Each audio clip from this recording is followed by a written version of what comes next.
How's it going, guys? This is Aviel Leos, and this is Tech Legion. So I wanted to talk about Alita a little bit more. Alita has reached $350 million worldwide, which is really cool news. A lot of people thought this was going to flop at the box office. I'm in love with Alita as a character, and what is her name? and and the actor who plays her, the name is escaping me right now. I don't know how that's possible because I've been watching videos of her for the past 2 weeks. But yeah, this is really good news because everybody is hoping to see a sequel. I'm inclined to believe we're gonna get a sequel. I don't, I'm not as cryptic as everybody else that thinks that if it doesn't pass, 400 or 450 million, that we won't see one. I think we're definitely getting a sequel. You don't end on a cliffhanger like that unless there's already been some talk about investing inside a franchise. I believe that 350 million has shown that Alita can beat the odds. Alita, people were betting against Alita, and I guess it's got something to do with SJWs. I don't really want to get too deep into that, but yeah, it sold about 72 million in the United States and 112 million in China, and yeah, so it's basically doing better than everybody thought across the world, and they're projecting that it's going to keep on going up in other foreign markets. So we could be looking at 400 million or even more. So I've been watching a lot of interviews and behind the scenes videos for Alita in the last couple weeks, and I gotta say that it makes me appreciate the work that they do a lot more. The seriousness and the passion that they have for the roles that they play is just spectacular to watch on screen. I know a lot of people think Christopher Waltz is rude or awkward or cringy, but I totally get it. I can imagine that he's been answering the same questions for a really long time, and he's probably bored with interviewers and want them to go deeper and ask him something that he can really respond to. Now, Rosa is, parallel to that. Rosa Salazar, she's parallel to that, but it's dramatically different. She's like, just like Alita almost, when you look at her and she's full of life and she's full of energy and really positive and funny, but she gives it her all. I remember when she was in the studio, like some chubby fat dude, looks like, I don't want to judge him, but she was still giving it her all, and it didn't look like they were on like a big media outlet set, trying to push the movie. It looks like just some regular dude was interviewing them, but she was giving it her all still. She was being really passionate about the character, not trying to be above the character that she's playing, like you would normally see with Hollywood actors trying to just be above the role that they were playing and wanting you to worship the role that they played inside of a movie. So I was totally impressed with the way that they carried themselves, and the behind the scenes work also, just watching people act. And I always say that I don't think I could ever act, and I'm not trying to be like a tough guy or anything, but just being fake to me is so cringy. Like when sometimes at points in movies when I realize that these people are acting again, I'm just like, oh my goodness, I can't imagine myself like acting like I'm inside a dire situation or acting like I'm inside the height of love. It just doesn't, I don't think I could do it.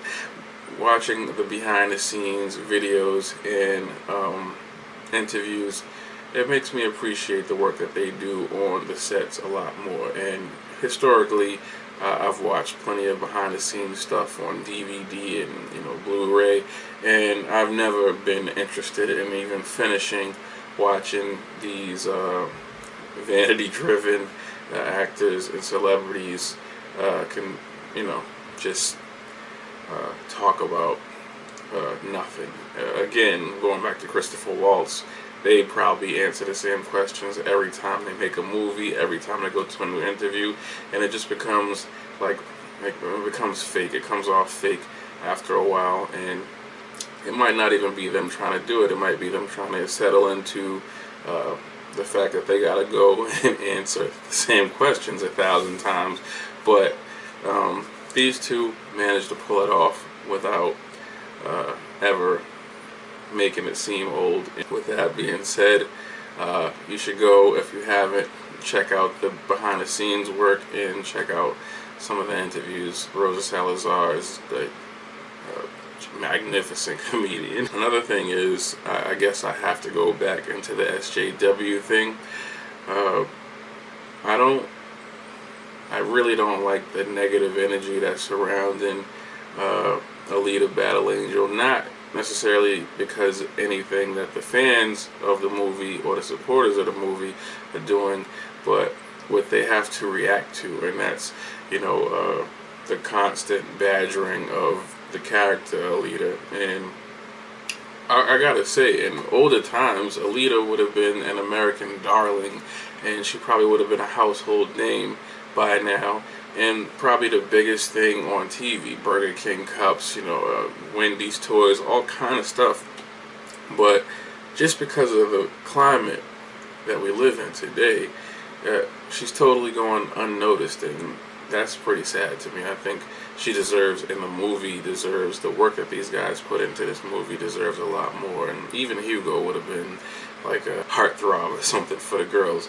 So all of that's just being brushed over simply because some people with an agenda don't want this movie to succeed. I can't even understand why. I mean, it's a strong girl, saving boys, weak men, and just destroying everything in her path. I don't get what the problem is with that. Yeah, it's a sad state of the world that we're living in today, where somebody is inspiring and cute as Alita is just being ragdolled by social justice warriors. Like, seeing people put passion and real art and real effort into movies, and seeing actors like Rosa Salazar. I did watch some of the interviews with the other actors, but specifically Rosa and Christopher were the ones that I was focusing on, because I got things to do. I can't just sit around and watch everybody's interviews all day, but I do enjoy watching them together. They have a good dynamic, and I think she makes him talk a little bit more than he would naturally. I think those interviews would be a lot less, there would be a lot more interviewer talking and a lot less Christopher Waltz talking if Rosa wasn't there. I think she kind of nudges him and makes him get into the interview a little bit more than he would. The industry's lack of respect for the movie is just terrible. But the positive thing is, the supporters of the movie are stronger than they thought we would be, and we're keeping the energy, we're keeping the actors in a positive light, in a positive energy, in a positive state of mind, because we're going out to see the movie, and I think it's selling 350 million worldwide is proof of that. So we're letting them know that they did a good job by going to watch the movie. I'm going to see it again, and I'm going to buy it on Xbox Live or the PSN when it comes out. Plus, order it online for collector's edition. So do your part. Keep Alita alive. This is probably one of the best movies I've ever seen in my life. So I'm not even going to hold back. It's probably one of the best movies I've ever seen in my life. So if you haven't seen it, go see it. If you've seen it already, go see it again, because you want to. And yeah, keep it positive. And let's not let this whole Alita versus Captain Marvel thing take the narrative, because it's a great movie. Alright? So you guys get in the comments, let me know what you think, and I'll talk to you later. Peace.